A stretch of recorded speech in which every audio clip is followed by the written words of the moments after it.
perfecte.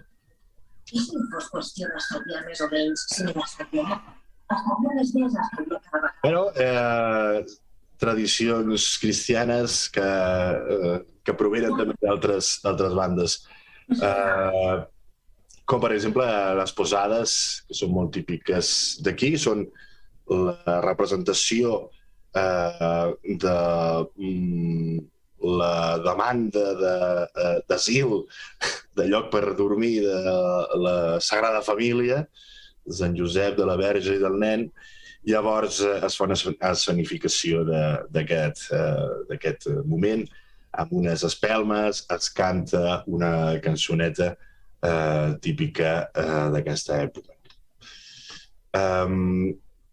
Han acabat les posades, que són prèvies al Nadal, evidentment, abans del naixement de Jesús. Doncs tenim la tradició de les pinyates, que podem més o menys esbrinar que ens arriben de bastant lluny, des de la Xina, ni més ni menys, que ja la referència de Marco Polo, aquestes figuretes que trenquem per una espècie per protegir-nos de la malastrugança del que vindrà, no?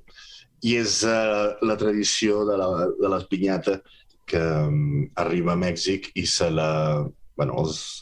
evangelitzadors, els frares evangelitzadors, doncs, representen els 7 pecats que estan simbolitzats a les 7 puntes d'aquesta pinyata, al igual que els colors vius, que implica la tentació, una sèrie de tradicions. I també, igual que referenciava Marco Polo, o el que tenim nosaltres als països de parla catalana, com és la tradició de rompre l'olla o trencar l'olla amb una olla de ceràmica, com antigament es feia, doncs ja la tenim també present a Mèxic, farcida d'aliments, de dolços, que als nens els encanta agafar un cop el trenquen.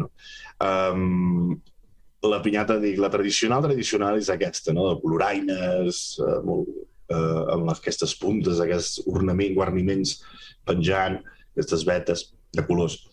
Però som a Mèxic i ens encanta la barreja, la hibridació de sincretisme. Llavors, les pinyates ara sí són de qualsevol manera, qualsevol estil, una mica com el nostre caganí, representa les figures més importants del moment, de l'Star System infantil i juvenil, perquè bàsicament és una cosa que els nens en gaudeixen moltíssim, tradició de les pinyates. I parlant de gastronomia, parlant una miqueta que hi ha una gastronomia també bastant sincrètica, on hi ha el tradicional gall d'indi, guajolote, que es cuina, però també el bacallà va entrar molt, tenia molta presència, preparada amb tomàquet, com el tenim aquí a la part de la dreta, amb uns chiles güeros, o sigui, ja a la Mexican, no? Què més? Per exemple, aquest plat que veiem una mica estranya, romeritos, és mole, aquesta salsa que és fantàstica, gustosíssima, no sé si heu tingut oportunitat de tastar-la, doncs feu-ho, perquè val molt la pena. Salsa del mole, és mole negre, mole de base de xocolata i moltíssimes espècies més. I el romerito realment és un quilite nàhuatl, una herba comestible, com la verdolagues i n'hi ha d'altres. Què més? El ponche també és tradicional, és una beguda calenta que se sol menjar amb fruites també.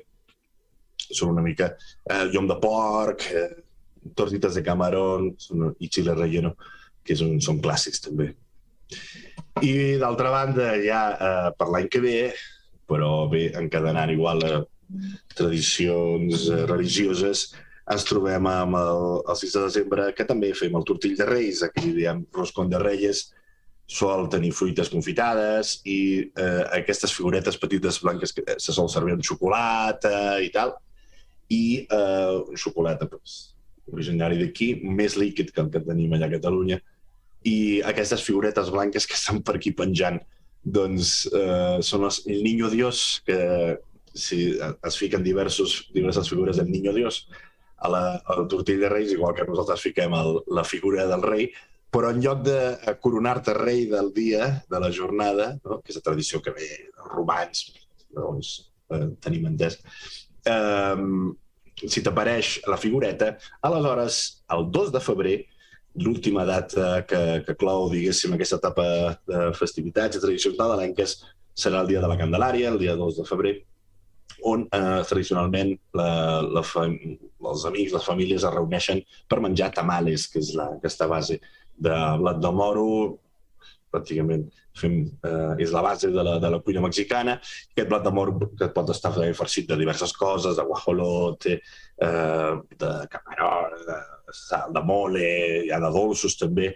Doncs és, diguéssim, la tradició que es pot menjar tot l'any, no? Però és molt tradicional menjar-los, reunir-se el 2 de febrer per menjar-los, i qui li hagi sortit el ninotet aquest del Niño Dios, doncs haurà de pagar per aquells tamales, haurà de convidar els tamales a tothom.